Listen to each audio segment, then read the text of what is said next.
વડોદરામાં ભારે વરસાદના કારણે ઢાઢર જાંબુઆ નદીમાં વધ્યું છે જળસ્તર। ત્યારે દેવ ડેમમાંથી પાણી છોડાતા બંને નદીના જળસ્તરમાં વધારો થયો છે। જાંબુઆ ગામ પાસે નવનિર્મિત બ્રિજ પર પાણી ફરી વળ્યા છે।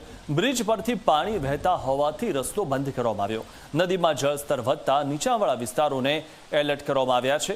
ત્યારે નદીમાં જળસ્તર વધી રહ્યું છે ને જેના કારણે નીચાણવાળા વિસ્તારોને એલર્ટ કરવામાં આવ્યા છે, કારણ કે નીચાણવાળા વિસ્તારોમાં પાણી ઘૂસી શકે છે અને તેમને મુશ્કેલી સર્જાઈ શકે છે। દેવ ડેમમાંથી પાણી છોડાતા બંને નદીના જળસ્તરમાં વધારો થઈ રહ્યો છે, તો બ્રિજ પરથી પાણી વહેતા હોવાથી મુશ્કેલી વધી ગઈ છે। આ વિશે વધુ માહિતી મેળવી અમારા સંવાદદાતા જયંતિ પાસેથી। જયંતિ, જે રીતે વડોદરામાં આ મુશ્કેલી હાલમાં વધી રહી છે અને બ્રિજ પરથી પાણી વહી રહ્યા છે, દેવ ડેમમાંથી પાણી છોડવામાં આવ્યું છે, લોકોને સાવચેત કરવામાં આવ્યા, શું વધુ માહિતી?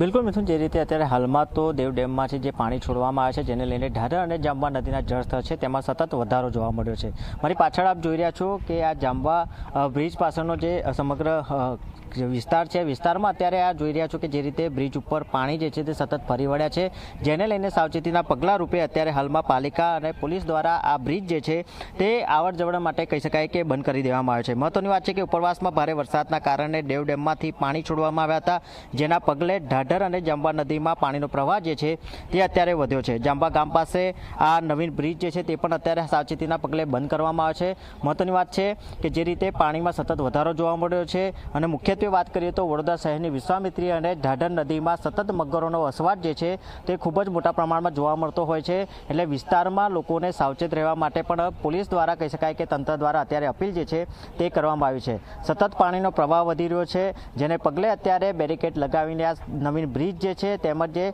મકરપુરા માણીજા વિસ્તારથી જે કહી શકાય કે જાંબા તરફ જવાનો માર્ગ છે તે અત્યારે બંધ કરી દેવામાં આવ્યો છે। હાલમાં તો એક્સપ્રેસ હાઈવે સહિતનો જે રસ્તો જે છે તે અત્યારે સંપૂર્ણ રીતે ખુલ્લો છે, એટલે કે ક્યાંક ને ક્યાંક વિસ્તારના લોકોને અવરજવર કરવા માટે કોઈ મુશ્કેલી નહીં પડે। પરંતુ જે રીતે આ પાણીના જળસ્તર જે રીતે વધી રહ્યા છે, ઉપરવાસમાં વરસાદ જે રીતે વધી રહ્યા છે, જેને લઈને અત્યારે હાલમાં તમામ નદીઓના જળસ્તરમાં વધારો જોવા મળ્યો છે અને જેને લઈને જાંબવા નદી અત્યારે બે કાંઠે વહી રહી છે અને જેને લઈને અત્યારે સાવચેતીના પગલાં જે છે તે લેવામાં આવ્યા છે। સતત ઉપરવાસમાં પડેલા વરસાદના કારણે જાંબવા અને ઢાઢર નદીમાં સતત આ રીતે પાણીનો પ્રવાહ જે છે તે વધી રહ્યો છે। જોઈ રહ્યા છો કે જે રીતે વહેલી સવારે પાણી જે છે તે મુખ્ય માર્ગ ઉપરથી જ પસાર થઈ રહ્યું હતું, પરંતુ ધીમે ધીમે અત્યારે બ્રિજ ઉપર પર આવી રહ્યું છે અને હાલમાં બ્રિજ પણ અત્યારે પાણીમાં ગરકાવ થતો જોવા મળી રહ્યો છે, જેને લઈને અત્યારે આ તકેદારીના ભાગરૂપે તંત્ર દ્વારા આ પાણીના વધતા પ્રવાહના કારણે અત્યારે બ્રિજ જે છે તે બંધ કરવામાં આવે છે। મિથુન, જે રીતે હાલમાં જળસ્તર વધી રહ્યા છે, પાણીનો પ્રવાહ હજુ પણ વધી શકે છે અને તંત્ર દ્વારા તમામ સાવચેતીના પગલાં અને લોકોને અપીલ કરવામાં આવી છે